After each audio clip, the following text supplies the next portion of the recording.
Jedi Talk today. Doing something a little different. We got the full council here. We are still doing this via Skype. Tom's moving. I live in hell, where it's 4,000 years to travel anywhere. Evan lives a mile or two up the road from hell. And it was just one of those nights where we're like, you know what? Let's just fucking chat it out on Zoom. Tom's bat cave is all packed up anyway. I have the kids. It's just one of those things. So just deal with it. You'll fucking get over it. But today we are talking. Me and Tom are going to be talking about our Let's epic go. universe trips, and then Avant is going to enlighten us about Tokyo Disney. I almost said Disney Sea, but Tokyo Disneyland. Both. So the man to my left, who is lit up right now, currently with a green box, he is the man, the myth. Probably was mistaken for a Van Helsing double in Darkmoor at one point or another a few days ago. Tom Oakry. By the right of the council, by the will of the force. Doris Umbridge is guilty, Brad. She's It's guilty. guilty. Oh, damn it, And I should have said. I should have said. People probably thought he was the Ron animatronic. God damn it. spoiler alert. Spoiler alert. And that was a Kyle level joke, Brad. So I'm glad he didn't say that. Yeah, I am better than that and taller. Much. Spoiler alert, everybody. Battle of the Ministry, and this one's for you, Evan. And Brad. They did the Kylo Ren animatronic act better. Yep, I have. I have a shit ton of stuff to talk about in that. They did. They Um, they like took it and like, oh, we're gonna do this better. you can My mind tell, was blown. Yeah. bro. I can't wait to talk about it because I have a question for you regarding that attraction. Okay. I need some clarification on it. I got you. I wrote And it twice. fucking ass. Mm-hmm. Shout out to the gays. Can't believe you said that. Shout out to the gays. There was a great couple by the name of Austin and Joe who just came up to my wife and I and said, we got 2 spots on our virtual queue right after we rode Battle of Ministry and said, do you want to come with us? And we said, absolutely we do. So we got to ride it twice in one day. I'm so happy about that. And Tom got banged out on his birthday for the Ministry of Magic. Yep. Q by There you go. Joe and Austin. Uh-huh. I hope they Speaking of never hear Austin, this. they won't. You don't know that. That's true. That is true. Um, to my right, I guess if I'm looking at the screen, he's got his armpit hair on the couch. Evan T. Boucher. Evan, what the fuck are you doing, guy? Tiga and Good Journey. I was just waiting to be introduced because I agree with Tom. I haven't rode the Harry Potter thing, but I did see videos, and those masked characters are Death doing Eaters. Kylo. They're doing Kylo better than Kylo. Oh Like my God. we mentioned it in our minor criticisms of Rise, how he's just standing straight up, like stiff straight up. Like Yes. he doesn't stand that way. He has his, he's got an athletic stance, and he's got it. He stands like they do on that Harry Potter ride. But for some reason on Rise, he doesn't stand that way. But the Harry Potter people got him, and they do move like we wish he moved. So minor So nitpick for good. Rise, but they nailed it. Battle of the Ministry is so good. It's not the Dude. best ride at Epic Universe though. See, I can't wait to get into this because I completely disagree with you. I Oh, think it is interesting. by far and away the best ride, Ooh, and I think interesting. Monsters is a close second. And I have reasoning as to why. That's fair because Um, I'm Team Monsters over here, and in my opinion, Monsters knocked Rise as greatest of all time, at least in Orlando. I rode Monsters twice, and Well, that's funny. uh, So you I Monsters was a twice, little me disappointed once. the first time. Oh, really? I will explain. Do you want to just open it now since we're already talking about it? And then, so full spoilers alert for if you want to go into Epic Universe untainted like we did. This is not the podcast for you. So Yes. here's my thing. So here, Same with when we get there. Spoilers for everything Tokyo Disney when we get okay. there. So you've been warned. All right. So I'm going to jump in here with this, and I'm going to kind of give a really brief overview of my morning, how it started. I surprised my kids with a stay at Stella Nova. We got the early entry, so we got to Epic Universe the park around 9:15. We waited in line. They started letting people in around 9:30, and then like it filled up where they couldn't let any more people through security to the gate, and they stopped. So from 9:30 to Good 9, Lord. or I'm sorry, like 9:15 to 9:40, we were just standing in the heat, which fucking sucked. They got to do something about that. Yeah, It's I just have a way too story hot. about that when we get to my day. Then we went in and we had early entry, so we were able to zoom past everybody. Our initial thought was let's knock out Super Mario World, and I want to fully say this: I did not explore the lands as much as I wanted to. We were very much trying to get as much attraction done as possible because everything else can be done again another day. Walking through the land, enjoying the land is not going to is there's not a variable like there is with the ride going down and missing the ride. That was like our mindset when it was getting as many rides done as possible. So we go into Mario. I have like a full on like I cry, have a full Evan moment, and it caught me by surprise. I wasn't expecting to be that Yahoo! emotional to Nintendo, but I mean I've spent more hours of my life playing Nintendo than I have watching Star Wars. So it kind of makes sense if you look at it that way. Yeah. Um, and so we get into Super Nintendo, and Mario Kart is down. And so we wait around for about 15 minutes just to see if it's like, delayed opening. They're kind of gonna, wait until closer to 9:30 to open it or whatever. And it's just down. So we say fuck it and we hop on Yoshi.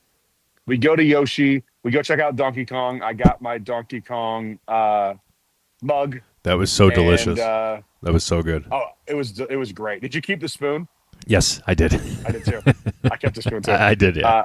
When they handed it to you, I was like, "Where's the spoon?" And the lady just pulled the little Donkey Kong thing up, and I was like, "Oh, that's Same the thing. spoon. Cool." I'm looking I thought it around for was chocolate. spoons. Yeah, I was like looking around for spoons. I'm like, well, how the fuck am I going to eat this? Like, am I supposed to eat this like Donkey Kong? I'm just like throw it like a barrel at my face, like this.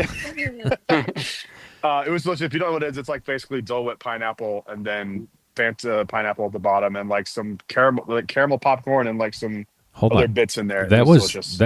that was Dole Whip banana. That was banana. That wasn't pineapple.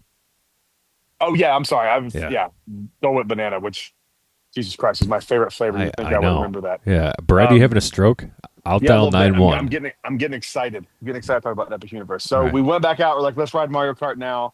It was still down, so we were like, fuck it, let's go to Monsters. And we got there around 9:45 and just waited for the portal to open. Okay. Which is Evan. I don't know if you've seen this. The portals to the land are first off, they're beautiful with the LED screens in the middle of it. It really feels like you're being transported somewhere. But they have this really cool gate at the front where they can literally close off the portal with like a metal gate. Yeah, yeah. That's I so saw cool. that. It's I don't amazing. know. I don't. It's not my place to say who, but I had a virtual tour guide show me the other day a lot about Epic Universe. So Oh, was his name Bentley? yes, yes. So I So saw not everything because it's impossible to see everything, but I saw a lot through their eyes and through YouTube. So that was fun. it was amazing. So we ran just straight over to Frankenstein. I didn't see the show you were talking about, Tom. I Okay. didn't see anything like formal. But Okay. you could see the lightning and stuff, all that Yeah. going on at Frankenstein Manor. And we Yeah. got in that line, and the second we got in that line, I was like, "Holy shit!" I First know. off, the extended queue for that thing probably holds like 15 hours of worth of people. It's going to. It's insane. I mean, like it's unbelievable. Once people start Um, finding out about that ride, it's going to.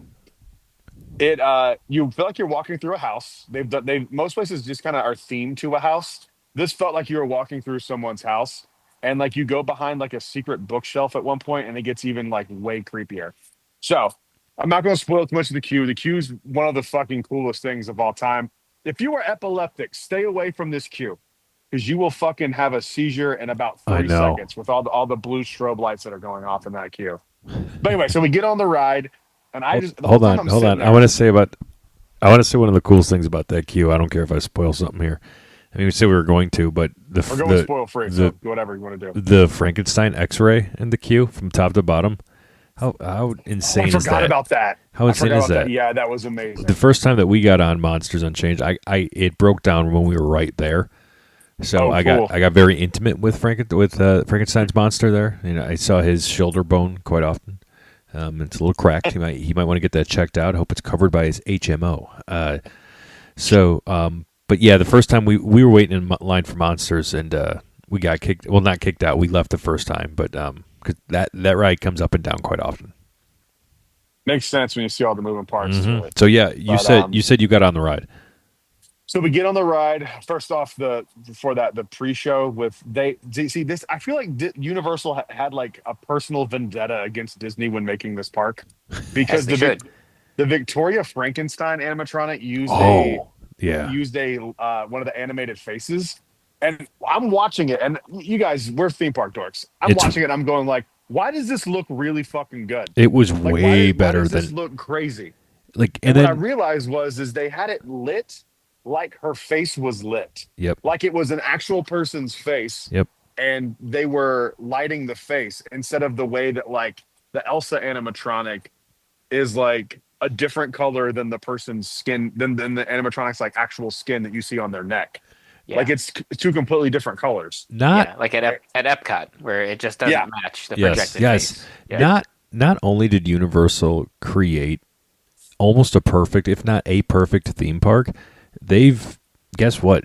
They're revolutionizing it. And this is the next Yeah. step in theme park progress. Like Yeah.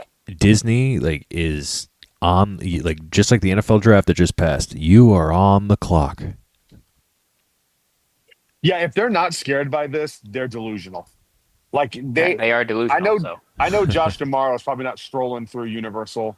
I feel like that would be a bad look for the Actually, company. didn't he go check it out a little Did bit? he? Didn't some Then he should executives be go fucking through? scared because just the pre-show of Victoria Frankenstein and then the monster. Did the monster That work for goddamn you? yes. Did it not work for you? Not for us, no. Oh, you didn't even get to see the coolest shit. He like walks towards the crowd, dude. Yeah, He like I know. he Yeah, walks towards people. that's He okay. like waves at people as you're walking out. Like he's a good guy in this one. Essentially, Right, the right. story is like they're trying That to I knew. Yeah, they're showing you Dracula, and then like he breaks out. Um, Dracula's parts in this ride are like Jesus Christ, like fucking Unbelievable. coolest. it's the coolest shit of all time. Evan, So have you we watched got a on ride through of ride. this? I think I saw some of it with Bentley. I know I saw the pre-show with Bentley. Okay, okay. So yeah, I've seen some of it. So Tom, what were your thoughts when you first read it? Because I'm gonna let Jack back inside for a second. I'll be listening. Give me your first thoughts. Oh, first thoughts riding it. I got off it immediately and said, "This is better than Rise of the Resistance." I mean, it's the Kuka Arm ride. The pre-show with Igor is fucking cool, and he's just like he's on the screen and he's like showing you. He's like, "All right, this is what we're gonna do. We're going through the catacombs. We have to go through and collect all these. We have to get control of Count Dracula and all that stuff." I think I talked about that with Brad the other day. I think that's a genius pre-show because it shows people what the rides is. Exactly. So people are already a little bit scared because it's a scary ride, and they're like, I don't even know Yeah. what I'm gonna get into. So at least when they see that, they have like a visual connection of, okay, I know what I'm riding at least, Yeah. so I'm not scared of that. Yep. Pretty So that's much. Yeah, a because genius you don't get that on Forbidden Journey. You just kind of that's what No. made that ride so cool to me. The Yeah. first time I rode it was like I knew nothing about it. Oh yeah, And same I with got me. on that shit. I was like, "What the fuck It's is wild. this? Yeah. This is nuts." But yeah, so here's where so I rode it, got off the ride. Hold and I on. was Let me like, "Holy just shit!" let me Oh, just sorry, finish it yeah. real quick. Yeah. I was blown away. Like I said, got off the ride better than Rise of Resistance. I don't think I've ever seen that many animatronics in one place in my life. And it like I was warned by somebody who worked for Universal that says like there's so many animatronics on that ride, and I knew that, and I still was jaw on the floor. Just incredible. And the Incredible. coolest thing about it is since they do use that Kuka arm ride system, is that you're not 40 feet in a boat away from them. You're 3 feet from them. Right in your face. Right in your face. That my favorite part might be the double Wolfman part where he's in front of you Yeah. and then you go under and then he's And right he's in your coming up face. top. Yeah. Yeah. Oh my god. That's really cool. So I got off the ride and I was like, that was amazing. And I was a little disappointed. I was Fuck really you. hoping it was going to be more scary Oh, okay. because they had hyped this thing up like it's going to be a badge of honor that you rode this ride. It's the scariest thing we've ever created. It's like really scary. And I was having fun. I wasn't I had scared fun for a too. second. Yeah. I wanted to be scared. I was like, oh, come on. Brad? Now, when I rode it back the second time, I like had those, I had kind of adjusted my expectations and I got to see Victoria in B mode, which is fucking terrible. Uh-oh. They just put like this like beige tent around her, like a playpen looking thing. And then there's I was standing in the front of the room and there was like a screen behind her that showed the Dracula. And it was like one that showed her talking as like a video. And they still brought out Frankenstein and stuff, but like the B mode just didn't work from our end. You couldn't see the Dracula thing. It made no sense. Oh, So interesting. I'm glad I got to see it the first way Okay. first because it was cool. But once I went back in with like adjusted expectations, I was like, God damn, this is really, really cool. Brett, But the by that reason time I'd already ridden Ministry. the reason this ride didn't scare you is because we're millennials and we've lived through so many economic and global collapses and That's true. re-ups and And this is nothing. and Brad has done Alien Encounter, so he knows. True. Yeah, true. So okay, so here's the other thing for me that it doesn't break Ministry for me. And I would actually argue it doesn't beat Rise for me either. is there's a few places in the ride when you're supposed to be in the catacombs that you can look to your left and just see like a black curtain. Okay. It's not themed. There's and again, you're not supposed to be looking at those things, but in Ministry of Magic and on Rise of the Resistance, no matter where you look, it is 100% fully themed. And these are still in. It's not officially opened yet, so they might fix that by the time it opens. I Yeah, don't think they're there's all any way to technical fix that. rehearsal. I mean, it is technical rehearsal, but like there was a few parts where like you can look down and see the ride view, and I sat in the middle, so like it's not like I was on the edge and looking over, because I do that a lot on Forbidden Journey to kind of see how the ride works. And I saw that on fascinating to me. Ministry. I saw the ride vehicle to my right on Ministry when I looked. When? How? Were you in the front? Yes. Oh, I was. Yeah, I was in the back. Yeah. I couldn't see anything. We were dead center in the middle. Those two seats. Jealous. Those two seats right in the middle. Yeah, we got lucky. That's awesome. We got lucky. Yeah, we were in the very back on the right, if I remember correctly. Back and to the And left. so like back to the left. So I didn't see, there was zero immersion breaking for me on that ride. And You want to talk about Ministry real quick? Do you mind if I kind of tell my story on it? please. So Ministry, the virtual queue. So obviously we're Star Wars fans. Evan, Brad, myself, we understand how to get virtual queues. Rise had a virtual queue for 4,000 years, right? It's been 87 years. So, and then we're just used to that, right? As park goers and annual pass holders. So, I've got to give Universal credit here. Like, this was not as convoluted as it could have been. It was just a blue button that appears a little bit after 11, and then there's a bunch of times that you could select. I kind of liked that part versus just getting like a boarding group, right? So I'm sitting there, we're in queue for Monsters Unchained because that was the first thing we rope dropped, and I'm just like, picking a time, I'm everywhere. I'm everywhere on the app, and I got 2:30 to 3. I got so lucky, and the funniest part was like everybody else in queue was doing the same thing. So then, Brad, were you successful? We had very different experiences. We didn't get one until the 3 p.m. 3 p.m. The 3 p.m. drop, yeah. And I never saw times pop up on the app. So me and Holly both had our phones out, going ready to do it. I never saw times pop up one time. She did, and it was for 2 people. Oh. And we went to the ride, and we're like, hey, are you guys like strict on the number of people? Because we're a family of 4. We only got 2. That was the only thing it would let us do, and it kept crashing. Okay. And they're like, yeah, no, we don't play. And I remember I texted you, like, are they strict on this? I thought they were. And I really did were. think. Well, they were. They go like, yeah, we can't help you. You have to go to concierge and see if they can help you. Okay. And to Universal's credit, they did. They helped us. They gave us 2 like Nice physical passes. passes. Nice job, Universal. That were good to go. Very good.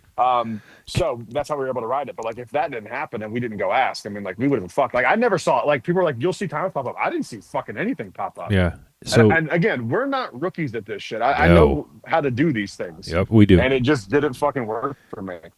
Like we're so good at this. You know. We're so good at the virtual queues. I didn't look at all how to do Universal. I just went in cold turkey and I figured it out. Like I'm serious. And so I want to say this about Ministry of Magic, then we can get Brad's full experience. But it had the best story in all of Epic Universe, start to finish. The best story. The queue. Speechless when he went through the flu powder. Not just that part. The whole thing. The entire queue from beginning to end. Umbridge's office. It doesn't feel like you're in a theme park. You're not. It really doesn't. It's insanity. You go through Umbridge's office and you meet her elf that was introduced for this ride specifically, which is a great animatronic.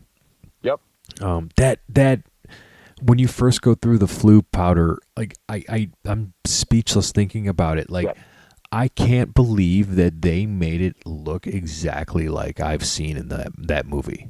I mean, obviously Disney did the same thing with Rise with the Star Destroyers and stuff. With but I don't know. This is a man. bigger reveal, man. Oh, this is way bigger. Reveal.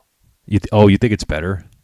Yeah, interesting. I think it's a better reveal than Rise. I think maybe the storytelling technique in Rise is more impressive. Because you get on a ship, you get on and off the same thing, and that's kind of like the holy shit moment. Whereas this was blue, mist and then a green light. I think I agree with you because it's like when you go through in the mist and the green light, you're like, oh, that's so fucking cool. And then when you walk through and just look to your left, if you're a Harry Potter fan, you know what it's going to look like. Like you know in your head what the Ministry of Magic looks like. But then when you get there and you just turn, you're just like you can't, like my brain could not fathom how good that looked compared to what I remember it being. You know what I mean? Yeah, it's insane, man. It's I I saw pictures going into it, so it wasn't even like holy shit, like that reveal. Yeah. It was just the scale of it. That, Like it completely flabbergasted me. mm-hmm. Me too. I was mollywopped. I was bamboozled. I was bamboozled. Meckledorf. You were enchanted and raptured, and you were embalmed. I just I just can't like say enough about it. And like it sounds like I'm overhyping it, and I'm not. Because again, I had like crazy expectations. I've been following this shit since 2019 when they announced it, and I had sky high expectations for it, and it just completely blew me away at every turn. I still lived in Arizona. I remember where I was when I was reading the news about this. It's crazy that we've done it. We're not done talking about Epic yet, but this sounds just like how I feel about Tokyo too. And like I will say it later, but all the buzzwords that have lost their meaning thanks to Bob Iger and Josh and them, you know, immersive and all the buzzwords, it applies to Tokyo, and it sounds like those buzzwords still do apply to Epic. This is like this was like Universal's Universal. first immersive take, and like they did an excellent job with it all. We haven't talked about Isle of Burke yet. No, and that's like another next level too. So here's my hot take of the things we've talked about so far. First off, this has been a hot take for me. I personally did not find any enjoyment in Curse of the Werewolf. To be fair, our ride got stopped on it, and it lasted about 10 seconds. Our ride. Oh. So I don't know if we got the full ride experience or not. We went up, we went into that room, we backed out, and we went back through the room slowly, and then came back around into the train station and got off. Oh. It lasted about 15 seconds of total ride time. It was really annoying. And we waited like 40 minutes for it. So they maybe didn't let I you got get like a back bad on? ride or something. No, maybe I had like a bad ride on it or something, but like it literally lasted about 15 seconds of ride time. We sat there for like 3 minutes at one point. And we're tall. I'm 6'3". Yeah. My knees were all fucked up, and I was in the side that was like really small. I did not like it. I probably won't ride it again. Oh, no. You have to. That ride's good when it's okay. Because that was the first ride we did. I was so underwhelmed. I was so annoyed. I was like, we fucking waited 40 minutes. I could have ridden Monsters Unchained 2 more times. Did you go in and out of the barn or that like house twice?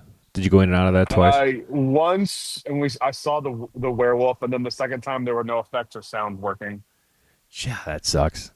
Which happened to me on Donkey Kong too. We rode it the first time, and we got to the lift hill, and the music stopped.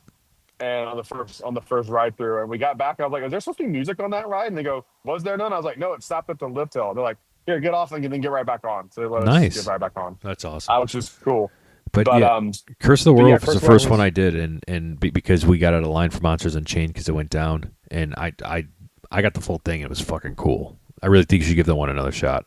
Okay, next time we go, I will try it again. But like, it was, we had sat there for like 20 minutes while I had broken down too. And we were like the next train on. Do you remember how much? Broke down again. Do you remember how much I loved Crush's coaster in Paris?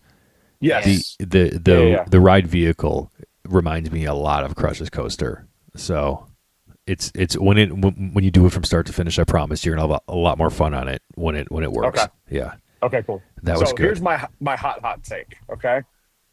I said it before. Grew up a Nintendo fan. I don't know how you feel about this, Tom, but I feel like this might be a hot take. I think that Super Nintendo Land, Super Nintendo World, whatever it's called, Super Nintendo World, is the greatest theme park land that has ever been created. The theming is on a completely different level. If you look around that thing 360, there is not a single immersion break the entire time you're there. It's true. It looks like you think it's supposed to look. I noticed that. There is kinetic movement. There's a Yoshi walking around the tree. You get the Yoshi's Island, whatever the fuck that thing's called, the Yoshi People Mover ride. The Yoshi Mover. You see all the coins turning. You see Goombas walking around. You see shells bouncing back between bricks. Mario and Luigi are right there as you walk in too. Yeah, when you walk downstairs, they're Peach's castle. You see Peach on the right. The way you enter up the escalator in the pipe noise, come on. I mean, I think it's a more immersive land than Galaxy's Edge, man. I really do. I really think it's more immersive. I Current mean, state of Galaxy's Edge, yeah. feels it. Yeah, I It agree with feels that. it, man. It like the coins moving. I was talking to one of the team members there, and they're like, I was like, this is incredible. He goes, yeah, they actually like made it so the coins move the same speed they move in the video game. Oh my god. Like they paid to that level of detail, like attention to detail, I put my and hat. like I put my Luigi hat the on for let's this. go, Yeah. and like hitting the bricks was Let's amazing, and like go. It's a I go. wonder how they were gonna do that. That never occurred to me. They'd be like soft on the bottom side. Yeah. Oh, Um, that's right. Yeah, and I got my but power up like the band already too. games, which one did you get? Did you go Luigi? Luigi. Oh, Let's go. Luigi's my guy. Yeah. Yeah, Luigi's Bentley's guy too. Hell Bentley yeah. loves Luigi. He loves baby Luigi. To be fair, too, he loves fucking baby Luigi. Um, Let me but say that. Let me just to tack on to what you said.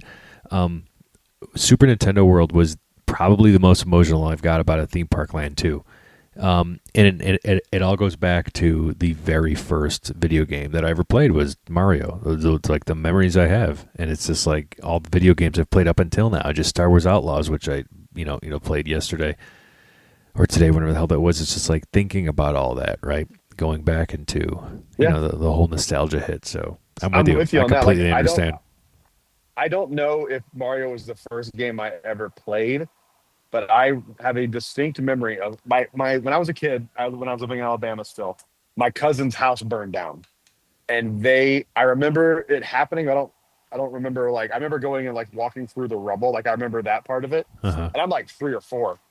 And I remember that they had to like stay in a house that was near like the grocery store that we lived at, near where we lived at. And I remember being at that house and playing the Super Mario Bros. On the NES, the original one. And my first gaming memory is playing level 1, 2. And I remember standing up, holding the controller, looking at this TV, being like, this is so weird that my cousins don't live in their house anymore. And they eventually rebuilt it, all that kind of crap. But like I remember Damn. having that memory playing that game. So like that's my first gaming memory too. I'm right there with you. So like I mean, and 2 days before this too, I just stood in line for 13 hours to pre-order a Switch too. So like That's true. I'm full. Like Nintendo's fresh on the brain. So like, I could spend, and I will spend hours just playing the games, hitting the coin boxes. Did you do any of the power band? Did you get to fight Baby Bowser? No, not yet. Collect the 3 keys. There's 5 in the land. You can go beat Baby Bowser. I made a point to do that because I really wanted to do it. It was an Okay. amazing experience. You stand in front of this big screen and you basically play a mini. I'm not going to ruin it for you. Okay. Don't. But Yeah. it was amazing. Like everything was amazing. Okay. It's the best theme park land. I'm in my going opinion. back May 11th and then May 27th. I've heard that, and I take this as a good thing. I think theme park games should do this, where I have heard you can actually lose that game that you're talking Oh. about playing. Yeah, Like, you can. yeah, You can that's lose good. the games to get. You can lose the games to get you the keys. I had to That's do good, and that the needs to Piranha be a one thing. twice. Yeah. Because like Mhm. theme parks have always had a problem with anything interactive where they don't want you to fail. They don't want you to lose. So And I'm here's the glad that that's a brilliance of thing it that being can in happen. Mario. Here's the brilliance of it being in Mario. We all know what it sounds like when you lose and die in Mario. Yeah. Dun, dun, dun, dun, dun, ba-bum, right? That's the old school Yep. Mario die sound. So and then when you win, you know what it sounds like when you win too. And so like people were losing and knowing instinctively that they lost. Dang, that is genius. It's brilliant. It's brilliant. Like it's truly brilliant design. I am so fucking into Super Nintendo World, but we'll stop talking about it because we got more to talk about. We But do, and holy shit, Super Nintendo. I'm so happy that Donkey Kong's like its own land too. Oh, it's so cool, and the music for that is one of my favorite gaming memories too. Is do you remember those VHSs you used to get when you would pre-order a game? Vaguely. So when I was a kid, you would Golden pre-order a banana. game like at Toys R Us or whatever, and they'd give you this like VHS that would be like a preview for it because there was no trailers back then, right? It was just like that was it, and you'd pop it in, and it was so funny. It was a comedian named Josh Wolf who I used to actually open for a lot when I was doing stand-up. He was like the host of it. You can still find it on YouTube, and like that music is just ingrained in my head. Like we're walking through, and I'm just like humming all the stuff, and my kids and Holly are like, "How the fuck do you know all this music?" Like, I grew up playing Super Mario, like Donkey Exactly. Kong Country, dude. Like, Yeah. that was my favorite game on the Super Nintendo. Holly was recently watching me play that game because we were getting back into the Switch with the kids, Yeah. and she was like watching me like basically speed run Donkey Kong. Like, how the fuck do you know how to play this game this well? That's like I me played with. it my entire childhood. When I was a kid, you'd get to a certain level you couldn't beat, you just start the game over again. Yeah, it's true. It's true. That's me with Tomb Raider. If you put the original Tomb Raider in front of me, I could speed run the shit out of that. I know everything. I know where everything's at. Yeah, It's yeah. unbelievable. All right, I'm done talking about. I could talk about this shit all day. I know. Let's. So we've talked about Bring Battle in Luigi's Ministry. Mansion ride to the park. Oh That's my God, last thing. that Well, would we be know they've got incredible. expansion plans, so one day I'm sure they will. I like Brad because I was fortunate enough to have a sitter for my child. So my wife and I did everything we could do without a toddler. So Nice. yeah, we Stardust Racers was down most of our day, so unfortunately I didn't get to ride that. But to me, everybody kept saying it was better than Velocicoaster, and you're going to come to me for all It's things not. Velocicoaster. That did not look intimidating No. to me. Me and Bentley rode it. It is not nearly as I didn't fun, think so. Yeah. as intense as Velocicoaster. It was fun, but it was not Velocicoaster. And Evan, I don't know if you know this, but every train on the back of Stardust Racers has a flux capacitor on it. That brings up so many questions. It was Yeah, so supposed it's to be a technically Back to the Future ride. Yeah. I guess so. Yeah. It had a Great different Scott. name, didn't it? It had a different name, and then they changed it to Stardust. It was supposed to be something I have else. no clue. Was it really supposed to be a Back to the Future attraction? I think so. Hold on. I'm going to look That's this cool. up. But I want to talk about Isle of Berk. Because Oh, sleeper hit. Isle of Berk, like fucking Hiccup's wing gliders, it's like a mini Hagrid's. It's so good. Did you ride that? See, this is the part of this is the part of our day when we were walking through. Honestly, the only reason we even went to Isle of Berk is because Britt saw these little dragons online that like they're these little eggs you hatch. Oh, They're yeah, pretty yeah. Fell in love with Yeah, them. I got one Oh, for she my fell in daughter. love with them.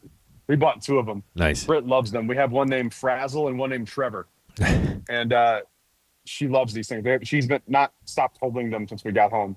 But so Can that was confirm.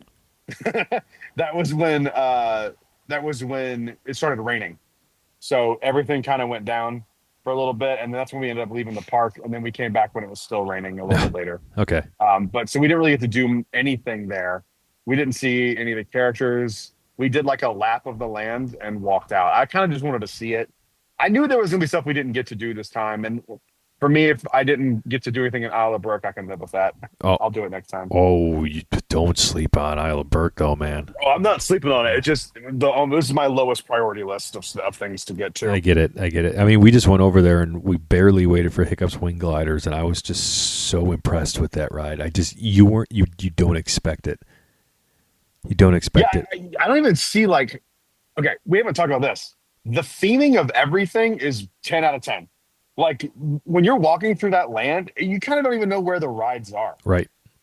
Right. Like, even Frankenstein Manor, it doesn't say Monsters Unchained. It says Frankenstein. Yep. You just walk into the You mansion. just walk into it. Like you would never know that was a ride if you didn't know, because it just blends in with the rest of the land in the best possible way. It just feels natural. Yeah. So Isle of Berk had that too, where it was like you kind of walk by and you're like, what is this? Is this a restaurant? Is this a store? Is this a? I love that about it. So I have the T on Stardust Racers. So Okay. it originally was called Starfall Racers. Starfall. However, in May of 2024, Universal changed the name to Stardust due to a trademark dispute. The Oh, interesting. Starfall Education Foundation filed a lawsuit claiming that Universal's use of Starfall's name infringed on their existing trademark. To avoid further legal complications, Universal just changed the name. Universal just changed the name. Honestly, Stardust is a better name. Yeah. And Yeah. for any wrestling fans, that's Cody Rhodes' old gimmick. So that's what I think every time I think of Stardust. And it's the Think code about name that. for the Death Star too, right? Stardust, yeah. Project Stardust. Yeah, that's Project right. Stardust. That's right. Yeah. Ooh, it's a Star And it Wars Back was- to the Future ride. Ooh. It was Jyn Erso's nickname too by her father. Yep. There we go. Oh, speaking of Jyn Erso, or not Shout out Jen, to Galen. but Galen. Galen's probably showing up in the next arc or two. He's gotta be. Oh, He's gotta dang. be showing up. Oh, He that'd has be to be. sick. Yeah. Well, like they're friends at this point, They are. unless he's Krennic, unless he's best gone buds. already, which is possible, I guess. He's- And they're not friends anymore, but he's gotta show up. But the next arc at least is in a flashback. the next arc is 2 BBY. Yeah, I think he'll show up. I think he will. So Isle of Berk for me, I would just say don't sleep on it. I unfortunately didn't get to do the show, and we I walked didn't do that either. by Toothless, and he looked amazing. Didn't even see where Toothless was because it was raining. I'm sure they rushed him inside real Yeah, quick. probably. Yeah. Um, did you get to see the Harry Potter show? No, I didn't see that either. we didn't do any shows because I was worried there was not going to be enough to do, and we left going, oh, "Fuck, we got to come back a second day." exactly. There's so much more to do. So I didn't say this when I was on ministry, but the first time we wrote it, it broke down twice. It Oh, broke. seriously? Yeah, it broke down in front of the elevator when you first see. Spoiler alert again. Just warning you, Hermione, Ron, and Harry. It like stopped. So then like I could see exactly what it was. I'm like, oh, so it was an actual elevator with a screen inside that. Projected in. Yeah, projected in. Um, so Yeah, then that's the thing about that ride that's amazing is you can't really tell what's real and what's not. you cannot know because especially when they get to the first room with the Death Eater animatronic, Good you're just God. like, is that? Oh, it's real. But like, man, at first you're just like, holy shit. Well, so here's the thing. I can't tell. I can't tell if they really went like Transformers room level and made a room that big, or if it's forced perspective. I know. There's just so much to I see, though. cannot tell. I can't tell Because like either. the shit starts falling and like you kind of get close to the animatronic, You but get like real it close to doesn't him. seem small. No. It seems like they just fucking went for it. Because that room, if you watch videos, that room doesn't seem very big. But when you're in the ride, like that room is fucking massive. Yep. That's like a 5-story seat, like Yep. set. Um, I didn't see. I saw one character in Celestial Park. By the way, I love Celestial Park. I saw some statue walking around, some chick Yep, I saw her. That's the one I saw. with the dress. Yes, Yeah, that's who we saw too. I saw Igor walking around in Dark Universe. Did you really? Yep. I didn't see a single character, but Bentley interacted with the Invisible Man. So Oh, that was cool. when we had separated and we went to go Okay. get food. Okay. Well, Speaking of food, what did you have? we went to Burning Blade. So went to Burning Blade Tavern. Got the quick service there. You know, it's all it's very universal. Where you go pick up the food, then you have to fight for a table. I hate that system. I know. So, but I got like the chicken tzatziki thing, which was fine. Everything had a little kick to it at Burning Blade, right? And then we got the garlic steak pretzel, like it was shaped like the steak to kill. What is it, Dracula? It was like garlic salted pretzel. It's good shit. It's good shit. I also ate the Frankenstein pretzel. Yeah, I'm a pretzel snob, and I did not like it. I would not I would not get it again. Okay. Mickey pretzels are way better than that, and Nice. Mickey pretzel is just like a regular fucking pretzel. Like it's just universal. I don't know. Like they were trying to be Aunt Annie's, but like they didn't do enough Aunt Annie's, and it's just kind of it's like bread with salt on it. So Gotcha. yeah. What else? Was all you guys had? Uh, You were there for a lot less time than we were. I was, but Your day was shorter. just with it park was, closing. but the crowds were fucking awesome. We didn't. Ours were a little busy. Yeah, the most I waited for something was 25 minutes. That's wild. We waited longer than that for Donkey Kong in the Fast Pass line. Yeah, Donkey Kong. We were maybe 10 minutes Oh. away from the front, and they needed two, and we were the only two, and so they brought us up, and it saved us like 10 minutes. It's like fuck yeah. So our food thing we decided to do was we decided to kind of do it. What's it when you go to like get small plates? We're kind of doing that. Oh, like tapas. Tapas. Yeah, Yeah. we're kind of doing tapas. So like we would order something and everybody would have like a bite or two of it. Okay, there you go. 'Cause with 4 kids, we just easier to do that, and then you get to try a bunch of things and see what you like. There you go. So first thing we had was in Super Nintendo. Britt got hungry. She got the spaghetti. It was fine. It was fast food spaghetti. It was fine. Yeah. We did the garlic knots, and those were really good. Okay. The garlic knots at Super Nintendo were really good. Then we got the Donkey Kong thing first. We talked about that already. Then we went to the Pizza Moon, Oh yeah. which I'm in there and I'm sitting there talking to Holly. I was like, did they model this after the 1902 movie Flight to the Moon? And I'm like, this is the same exact aesthetic of that film, and it looks like it. And we looked it up and we sat down, and yeah, they had modeled it Oh, after that's cool. the silent film Flight to the Moon, which if you've never seen it, is so fucking bizarre. And the fact that that movie was made in 1902 is crazy. The sets like hold up. I don't know how the fuck they did it, but it's insane. But so the pizza was good. We split one big pizza. We got the one that was Trip to Vesuvius, I think was the name of it, or some shit like that. Um, it was like the spicy one, and brother, and I love spicy. That shit was hot. Like they were not fucking around. Like if I'd have known it was gonna be that hot, I probably would have ordered it because we were sweating our asses off already. It was Sweating to the hot. Like it oldies. was, you know, how, like when you go to Wendy's and like, I want a spicy chicken sandwich, and then it's not spicy at all. Yeah. This was the opposite of that. I mean, it was really insane. It was delicious, but it was really, really hot. Universal's trying to kill Um, you. yeah. So then we went, and I don't think we had anything for a while after that. We got the cones from Isle of Burke. They were really good. We got the PB&J one was good, and the shredded chicken was really good. And then after that, we went to Das Steakhouse, and I got the that black chicken sandwich Yeah. with the it was like the blood orange chicken sandwich or something, which was fucking delicious. I'll get that again in a heartbeat. Okay. Um, and I think that was all we had. All And right. we went back and got some at the hotel. It was Yeah. fine. I Yeah. don't Yeah. remember what it was, Yeah. We're gonna but we're it gonna was hit good. up we're gonna hit up the Super Nintendo food because we're going taking my daughter on Mother's Day, so we're gonna do all the things that we didn't do that we can do with a kid, and Nice. food will be one of them. I wish my mom will actually be in town on Mother's Day. I wish they had annual passes because I would fucking love to take my mom to hang out with her at Super Nintendo Land. They can She buy would them love now. it. They can buy them now. Oh, that's right. Oh shit. Because we were planning on doing Whispering Canyon that morning. I might be like, fuck that. Let's go to Fuck that, Epic, go to dude. Epic. Yeah, we have Let's go to we have Epic. friends in town. Aaron and Joe are good friends and listeners of Jedi Talk. They had the chance to go today. I'm so excited for them that they I had a chance to saw see that. I that. saw that. That's amazing. Yeah. That's so cool. That's so cool. I mean, as All an right. AP, it pisses me off. I'm just like, God damn it! But I'm No, happy it, for it does friends. piss me off Yeah, because like that was supposed to be the perk, right? We're supposed to have these dates that were for pass holders, and they started sneaking in. Oh, if you stay at the hotel, if you get a Visa yeah. card, if your last name starts with a Q, you get to buy tickets. Everybody except Evan is basically the If rules. if Joe Gatto messaged you inappropriately, you get tickets. That'll be the end of our Epic Talk. 10 out of 10 from me. Higher than that. I mean, like Yeah, there are a few things they need to improve on. Shade being one of them. It's going to be. I mean, trees we grow. had the luxury. We had the luxury of going on the hottest day of the fucking last month and a half. It was like 93 degrees the day we were there. Oh yeah, I It had a was woman hot, and it pass was out before they let us in, like 10 feet behind me. God. All right, so we We got gotta work on Brad's that. Brad's hot take. Tom, you have any hot takes? Oh yeah, it was that Monsters Unchained is better than Rise. That's my hot take. All right. So we got what's both of your favorite land and then favorite attraction.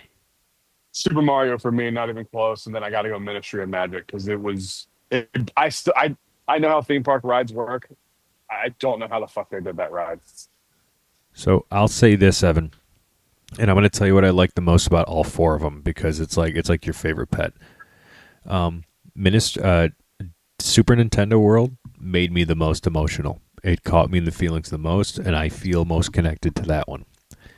Dark Universe, as objectively, in my opinion, the best theme park ride I've ever been on. So it gets that, and it's something different. It's just something different. It wins like best new land award. Ministry of Magic, it's Harry Potter. It feels there weren't many people in it, so I told my wife, I'm like, I don't know if this feels bigger or if this is easier to walk through because there's nobody here right now.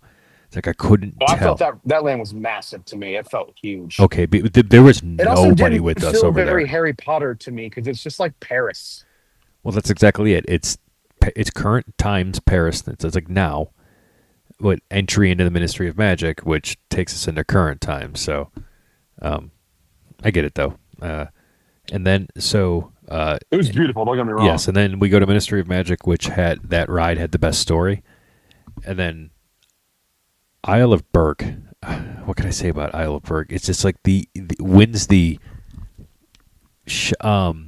pleasantly surprised Sleeper award hit for award. me. Yeah, the sleeper hit award. Yeah, like the Like the pleasantly underrated, surprised, like, underrated, under the radar. under the Yeah. radar. Isle of Berk is under the fucking radar. Every single ride. Do not skip on any of them. Brad, you guys didn't even do the water attraction, like the slow moving No. boat with the gun. We didn't even see That's it. It so was much down when we were fun. there. Oh, that sucks. It was fully down when we were there. Because I was gonna go do that and like in my brain, I'm like, we're about to start raining anyway. Let's just get wet on this fucking thing. We have changed clothes Yeah. at the hotel. Let's fucking do it. And then it was down just fully. All right. Well, that's my Stupid hot ass take. ride. Evan, tell us why you're going to eventually just leave your life and move to Japan. Become an expat. Expat. Yeah. There's 1,000 reasons. I would never do that because I would hate to live in the city of Tokyo, but there's 1,000 reasons why I wish I could. But like we said too earlier, all the buzzwords that are meaningless nowadays apply to Epic Universe, and they definitely apply to Tokyo Disney Resort. Everything was immersive, especially in Disney Sea. It doesn't lose its meaning there. It was like actually magic. It reminded me of my 1997 trip to Walt Disney World. This is the best vacation I've ever been on, tied with that 1997 trip to Disney World and my three-star cruiser voyages. The best vacations of my life ever, period. The resort was incredible. So we all knew, obviously I knew too, that I was going to love Disney Sea. So I knew that going in, but I did not expect to fall in love with Disneyland. I was like, oh, it's just gonna be the Magic Kingdom. Like I'm not. It'll be fine. It'll be cute. But we did Disneyland first, and I fell in love with Disneyland. I'll pick this Disneyland in California every day of the week just for the history. But I think Tokyo Disneyland itself is a better Disneyland than the original Disneyland. Like I said, I'll take the history every day first. If I had to pick one, I'll pick. Have you been as an adult though? Yeah, my one and only trip was like 7 years ago, 8 years ago. But you did I like thought when two you went, things, you didn't right? get to do anything, Yeah. right? Oh, I did Pirates and Indy. There's So more to That that was than it? Matterhorn. yeah, but Their Big Thunder. yeah, but you're talking like I don't know Disneyland. I know Disneyland, but yeah, I'm taking it every day for the history, of course, and the connection to Walt. If I had to pick one to save on the planet, I'm picking California, of course. But I think Tokyo Disneyland is a better Disneyland. There's more to do. Most of the stuff is better than the Disneyland attractions, so that's I guess my hot take. But I fell in love with Tokyo Disneyland, so I try to walk you through that first day because we ended up going a second day to both parks because I'm like we got to go back. We didn't do everything. We didn't see everything. So the first day in Disneyland, we had like early entry. So we got there early. You get in 15 minutes early if you're staying at a hotel, which doesn't sound like a lot, but Did for you the say way 15? 15, What the fuck? which doesn't sound like a lot, but the way they run their parks, that's the most important 15 minutes of your day. Because after those 15 minutes, you don't need to Oh, touch you your said. phone. I thought you said 50. No, no. So let me finish. 15. So after these 15 minutes, you don't need to touch your phone for the rest of the day. Unlike here in Florida, you got to be constantly booking lightning lanes, booking food, fast pass, mobile order, ending your reservations. No, like there, you're on your phone those first 15 minutes and you're done. That books your whole day. You get your free fast pass. They still have free fast pass. And then they have the ones you can pay if you want to. You can do your mobile ordering if you want to, but you don't have to. And you can book shows too on the mobile app. But if you get in those 15 minutes early, you get first selection of those things before resort fatty. Well, I guess we are the resort fatties. So before non-resort people get access, you get all the best stuff. I heard they call you in Japan the resort white devil. Go on. 100%. It applies. It applies. So because of that, we walk in and we book our fast pass for Beauty and the Beast. We had to do Beauty and the Beast, so we made sure we got that booked when we walked in, and thank God we did, because that's the first thing that fills up. It's 2 hours the rest of the day. So we get our Beauty and the Beast booked. And So you can do it standby? yeah, you can. Yeah, everything there is Okay. standby if you want to. That's awesome. You can buy a fast pass if you want to, or get a free fast pass for some things. So some things are free, some are only paid or standby. But free is still there for some things. So do Beauty and the Beast first, because I've heard all the rumors over the past 2 or 3 years that it's the best thing ever made, the best attraction ever. And thankfully, I avoided spoilers because I knew I'm like, one day I'm going to go there. I spoiled myself for a lot for Tokyo Disneyland over the years because I never thought I'd get to go. But as soon as I knew I was going to go, I stopped spoiling myself, so I didn't watch Beauty and the Beast. So, Beauty and the Beast, where'd I put it now? It's my ninth favorite attraction that currently exists. I'm And surprised to hear you say that since it's just basically like a retelling of the attraction. I thought that would have bored you. It would be if it was boring, but the way they do it is incredible. So it's a trackless ride system, of course, but these are all spoilers, like we said, for Tokyo 2 now. It's a trackless ride system, but on top of the trackless ride system is like an EMV. It's like Indiana Jones, where it'll move. So you get the normal trackless plus that added movement. There, the problem with it is though the seats have a front row and a back row, and the back row should be elevated, but it's not. So you can't see everything that you should be able to see in the Yeah. back. So it's not a perfect ride. There are minor issues, but you're in this trackless ride vehicle, and you go through a handful of scenes, and you sit in these scenes forever. You're in the scene, and this is not a complaint. It's a good thing. You get to exist in these scenes for minutes. The whole attraction itself is almost 12 minutes long, Damn. and I'll say there's three main big scenes, but there's like a little scene in the middle. But that little scene in the middle has the grand finale, like show-stopping scene that I'm sure everyone has seen on the internet, Like where the twirling. the beast Yeah. transforms. But before that, you sit in the be our guest scene. You sit in that scene and dance around the table and dance around the other ride vehicles. There's six ride vehicles going through each scene at a time. Wow. They deploy six of these vehicles at a time. So you're going through with six other cars, and I want to say each ride vehicle seats like eight people. So you're going through like 50 people at a time through this attraction. So you're sitting in that be our guest scene for like 3 minutes, dancing around the table, and they'll turn you away from the table when they don't want you to see the table change and transform, but things keep popping up on the table. Like in the movie where just things keep magically happening and appearing and things are moving and there's so many things. I didn't notice it the first time, but we did it a second time on our second day. But there's a big piece of jello that has Cogsworth stuck in it and he's like flapping about in the jello. So there's so many little things in it. So That's that's the first awesome. scene. And you got the bell. Oh, I skipped the pre-show. The freaking pre-show of all things too. And I You skipped the queue slut. and they'll walk up to the castle. So this castle, it's good enough to be a actual centerpiece castle. They've made a full-scale big ass bells or beauty I guess. Adam's castle. Like it's huge. And you walk into it and they've kind of solved that whole FOMO aspect of if you get a fast pass, you miss parts of the queue, or if you don't get a fast pass, you know, each side, the fast pass or the standby queue, has equally amount of things to look at, but different things to look at. So you want to do both queues eventually anyway. So you're missing out no matter which one you do. So you're not skipping like on Flight of Passage. If you get a lightning lane, you skip out on the Navi animatronic. Not a problem here. You don't skip out on seeing cool stuff. That's good.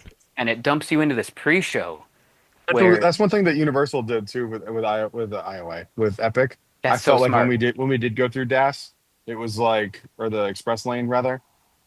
It felt like you're just kind of running parallel with the main line for the most Yeah, part. it's genius. Um, so then you do get It dumped in this really is. massive, It really is a massive, good. yeah.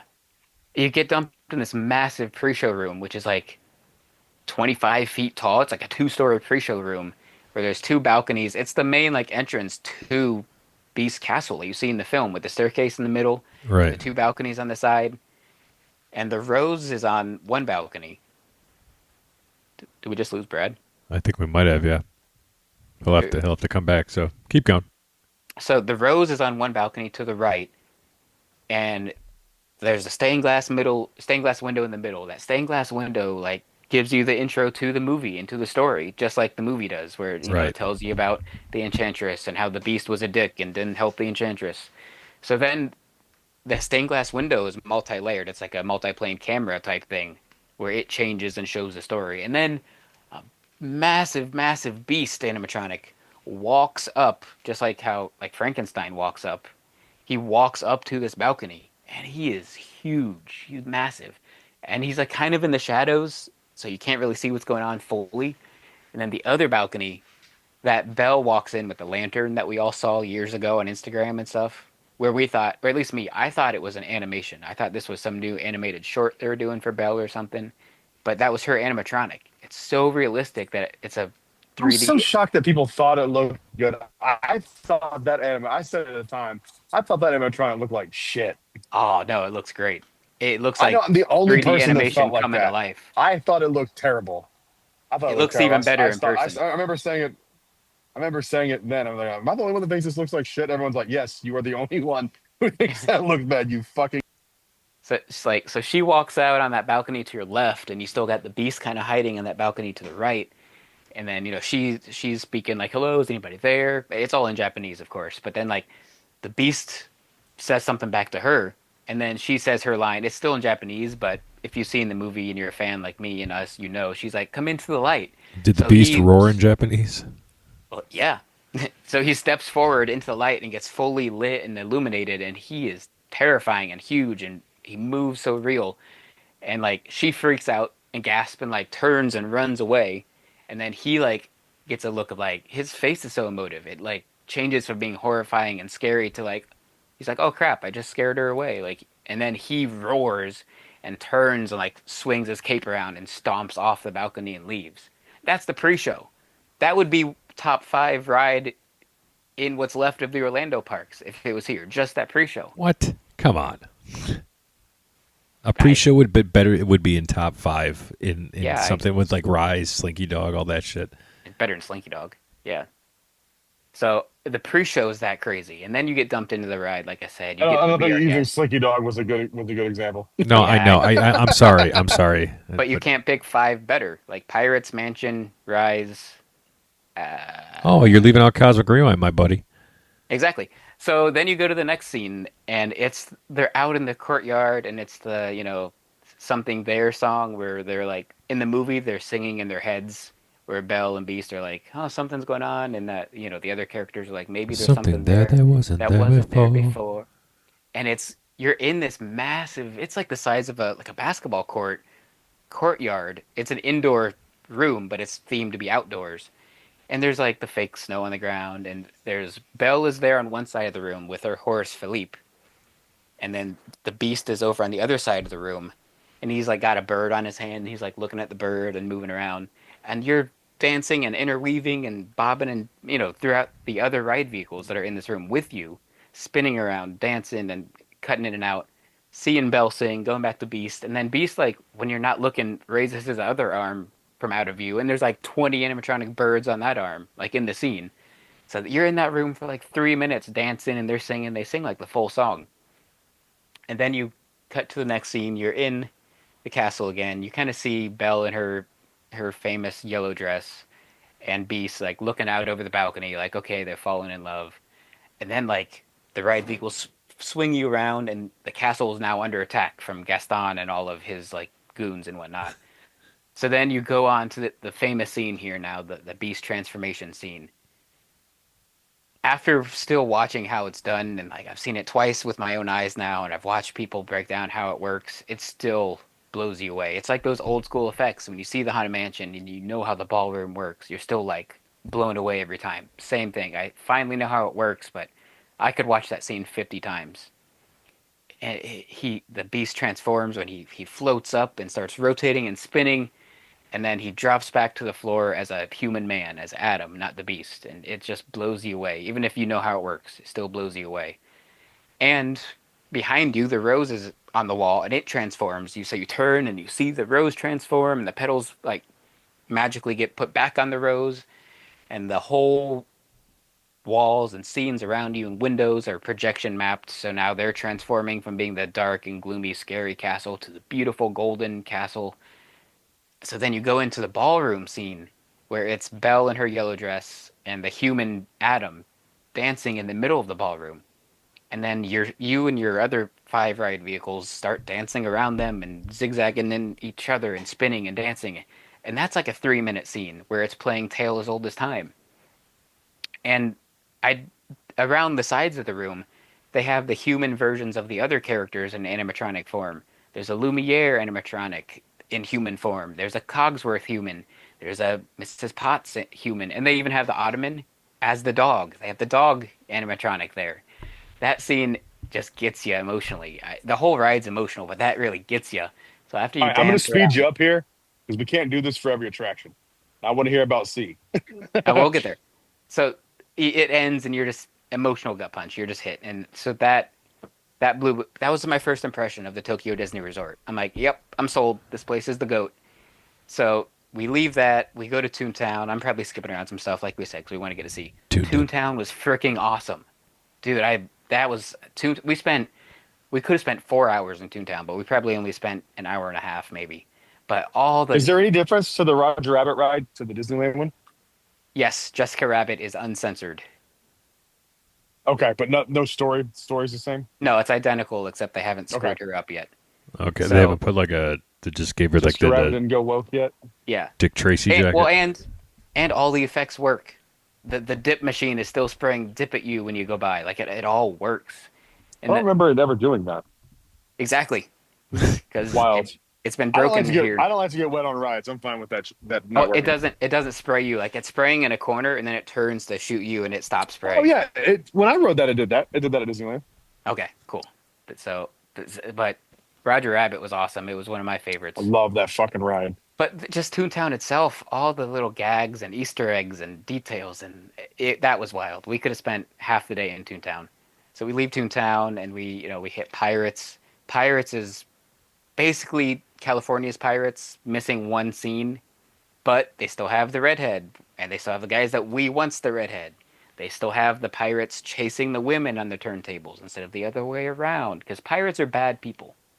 That's what they should be doing. So they still have original Pirates of the Caribbean. It's my favorite Pirates, hands down. I've been on three I now. blame Jake and the Neverland Pirates for making pirates be good. Yeah, so that's the best Pirates. I've been on three Fuck that now. little bastard. So eventually we get to the Haunted Mansion, and this my favorite Haunted Mansion too now. But there's a Haunted Mansion. I don't mean this as an insult, but a Haunted Mansion snob on Instagram who even messaged me saying, "Yep, that's the best Haunted Mansion." So I did that. Their Haunted Mansion's the best one. It's incredible. Was it Dallin? No, I wish, but they. I don't remember it ever being in Florida. People told me it was at one point, so I could be wrong. But there was an effect where you go by a portrait of a guy in the corridor of doors, and his face looks like it's stretching out of the portrait towards you. I don't remember it being in Florida. People told me it I don't was. remember that either. I've never Yeah, heard of that being here. that's what I thought. So I'm like, I don't think you guys are right. But that effect was awesome having that. And the door in the corridor of doors still has the claws on top, like the last door. So that was awesome. Leota's not floating. She's on her pedestal. So she's not on like the NFL camera wire system. So I don't know. Best Haunted Mansion too. So we do Haunted Mansion. We do Splash Mountain. Everything worked on Splash Mountain. Every single thing worked. It was gorgeous. It was beautiful. You know the hopping animatronic of Brer Rabbit? That was like what, $1 billion or something? It Yeah, the million worked. dollar animatronic. I finally got to see it work. Like it That's was cool. gorgeous. The best Splash Mountain, the last Splash Mountain. So that's the broad strokes of Disneyland. We fell in love with it. We had a Blue Bayou too, which is a dream I've always wanted to do.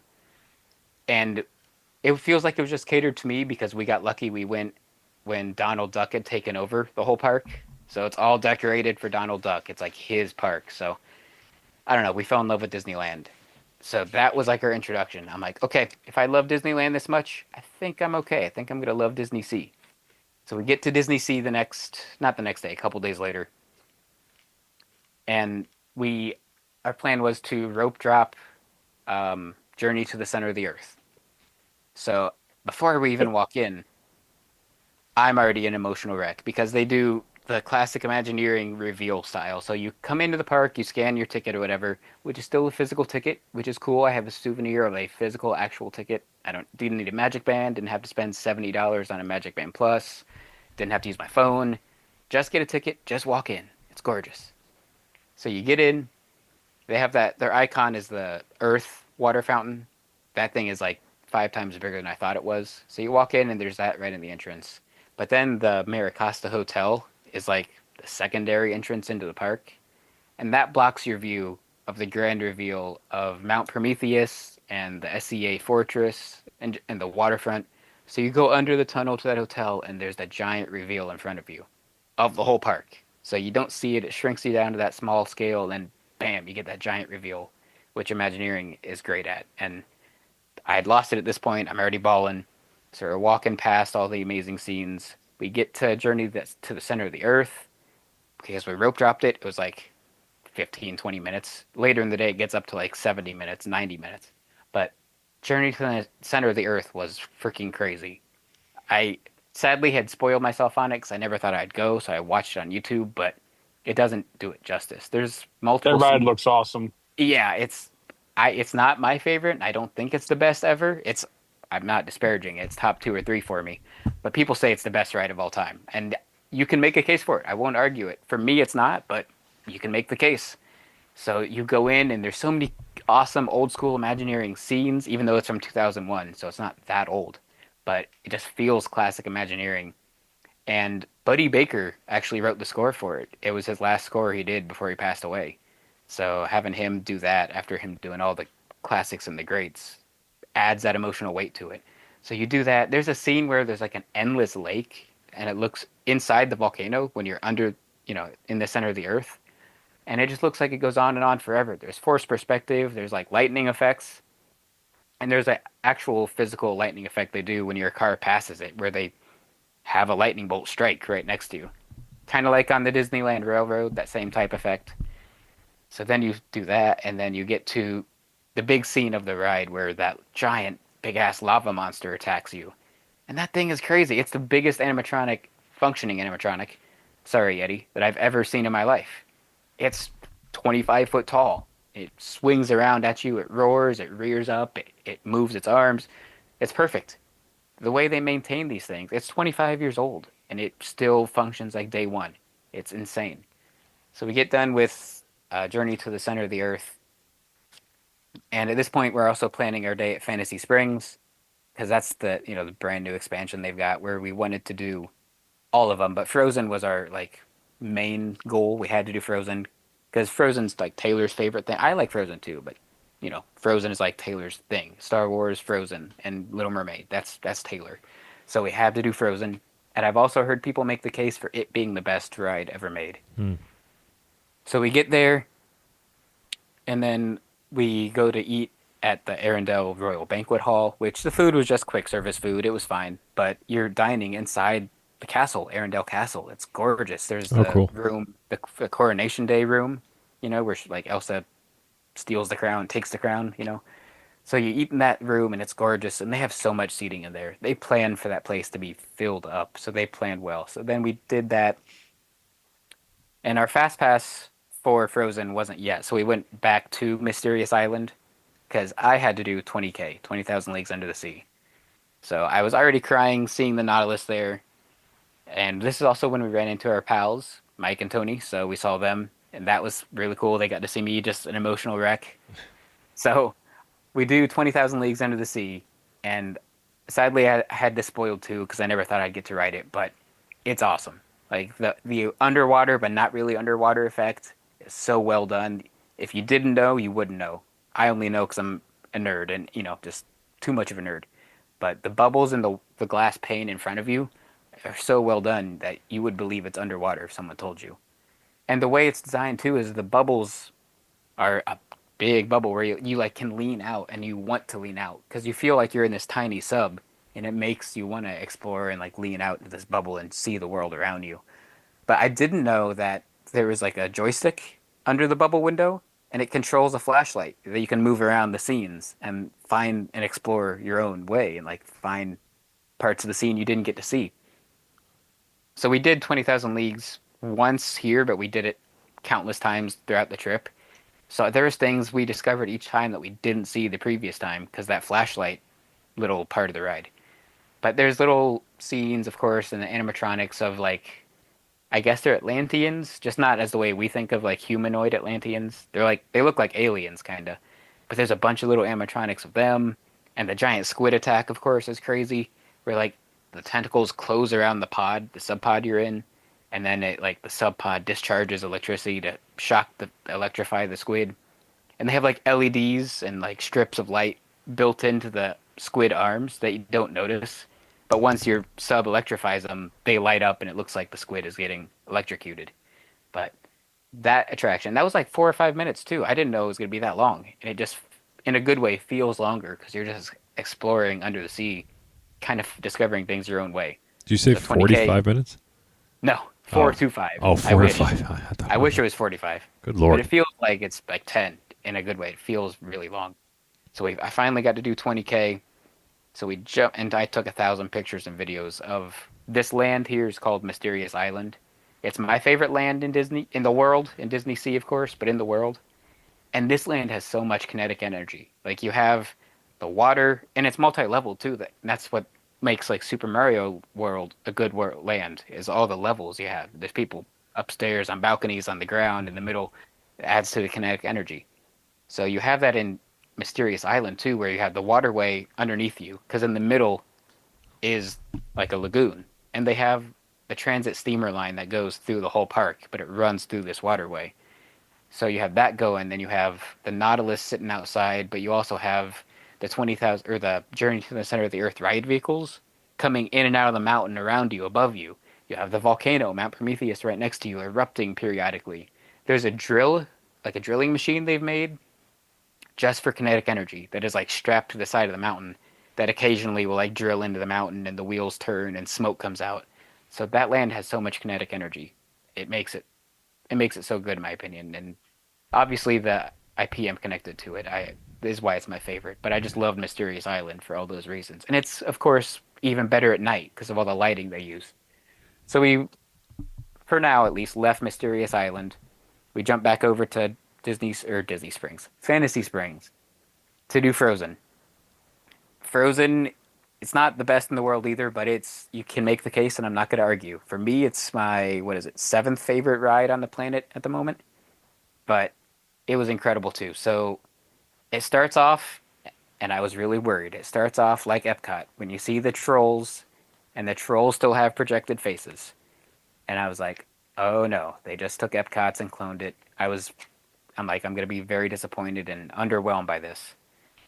So after that scene with the trolls, though, thankfully I was wrong. So you see the trolls in the Epcot scene, and then you go to this scene that's very abstract. You see a giant door that's like 30 foot tall, and it has young Anna outside the door as an animatronic. But to play better for the eye and to match the size of the door, the young Anna animatronic is like 6 foot tall. It's like just so it plays better to the eye. So your boat is going forward towards it, and then it locks into a turntable, kind of like Epcot style. So as your boat locks into the turntable and turns, the door rotates and turns, and on the other side of the door is young Elsa in that same size and scale. So Anna's doing the knock on the door. Do you want to build a snowman? Elsa's like, go away. And as the door turns and your boat floats away backwards, the door freezes over from Elsa. Like ice forms around her, ice crystals and all that. And the way it like matches the turning of your boat was perfectly timed. And then what happens next? You go down. There's a backwards drop. So then you're in the scene where Anna is saying like for the first time in forever they're gonna open up the doors and the gates, and it's a full size adult Anna animatronic, not projected face. It looks and moves great and fluid. And then as you're moving backwards, still you come into the scene where Elsa's getting the coronation day scene, and same not a projected face, full scale animatronic of Elsa, and you can still see out of the corner of the scene Anna in her room singing this joyous song about they're finally opening the gates, yada yada, and at the same time Elsa is singing like the I don't want to say darker, but the sadder side of the song, like this is still a lot of pressure. I'm being the queen now. This sucks that we're opening the doors and all the Elsa side of the story. So then now your boat is locked in as that's happening, rotating back to go forward. You go down a forward drop, and you get the Love is an Open Door scene, which you go by a sailboat with a sail, and they project the shadow of Hans and Anna dancing the Love is an Open Door scene as you go by. So then you jump from that scene to the scene where like Elsa kind of loses it and she freezes everything. So this scene is crazy. They have an animatronic of Anna, Elsa, Hans. We get a Hans animatronic, something that you don't get anywhere. And the Duke of Wesselton is even there as an animatronic. So Oh, that's you're cool. seeing, Anna's like, Elsa, don't do this. I'm sorry, whatever the No, no, hell. no. Weaselton. Oh, sorry, Weaselton. Weaselton. Yes. Um. So then Anna's, it's the whole scene where she freezes everything. Elsa does. So Elsa like turns and like kind of does the Kylo of like raise the shields now, that kind of turn, but it looks better. It looks better than Kylo. and swings her arm down. And as she does that, ice spikes shoot up out of the ground, and like 20 of them, and they're like 5, 6 foot tall. And the 2 water fountains that are in the room go from flowing water fountains to ice. They freeze over and turn to ice with like ice spikes and ice crystals sticking out of them. I still don't fully know how that works and how it happens. And the Duke is Gypsy there. magic. Weaselton. Weaselton is like, she's a witch, get her, you know? So you go from that scene to, okay, so then you go to, there's a They skipped Kristoff over the parents' animatronic death. now. Damn it. Yeah. There's a Kristoff animatronic where Anna and Kristoff meet Olaf, and that's very similar to the Epcot Olaf where he's like elevated and he walks along following the boat. Yeah. So then, see if the boat's turned yet. We're still going forward. We go up a lift hill, and it's a giant room. The scale of this room is perfect too because it isolates Elsa. It's the scene she's climbing the mountain, isolated, singing "Let It Go," and we're climbing the mountain in the lift hill next to her, and she's the only thing in this room singing "Let It Go" and moving much better than our animatronics. And as she's singing that, you get through the lift hill, and then you see a different Elsa because we're in a different scene, and her dress is even changed to be closer to the dress she's wearing in that part of the scene, where she turns and she builds the ice staircase out of ice. You see it get built in front of you. I kind of know how it works. It's not too crazy, but still, in the moment, you're just like, you see her build the ice stairs in front of you. And then what happens next? You go third. Okay, so this one you lock in. That's right. Yeah, as the ice steps are kind of building, you go past it, and then you kind of go backwards a little bit. No, you're still going forward. You go forward, you lock in, you see the moment, just like in the Epcot one, but not a projected face, where she's on the balcony in front of you singing "Let It Go." Your boat pivots again to go backwards. As you go backwards down a drop, just in the movie when the doors slam and she says the cold never bothers me anyway, the doors slam time perfectly to That's that cool. scene in front of your boat. And then you come out and you see Anna's there by herself, isolated, and she's like, "Elsa, no," or whatever, and that's when she gets shot with ice Elsa, and no, freezes her heart. You see Oh, the sure. animatronic's heart light up, like there's a light inside it, and it I turns feel white like I've and seen freezes. that video. Yeah. And she like falls to her knees, like she moves pretty fluid for an animatronic, drops to her knees, and then you keep going backwards. There's another pivot here after a little drop. So now your boat locks in. As your boat is locking in, you see Anna frozen with her hand up after she had just blocked the sword from Hans. So she's there frozen and dead. And Elsa's there crying over her and stuff. And Anna unfreezes in front of you and transforms from being that ice, white, frozen, cold animatronic to back to normal Anna. It's incredible how that transformation happens. So then you pivot again and you go into the finale scene. It just keeps coming. There's more scenes in this ride.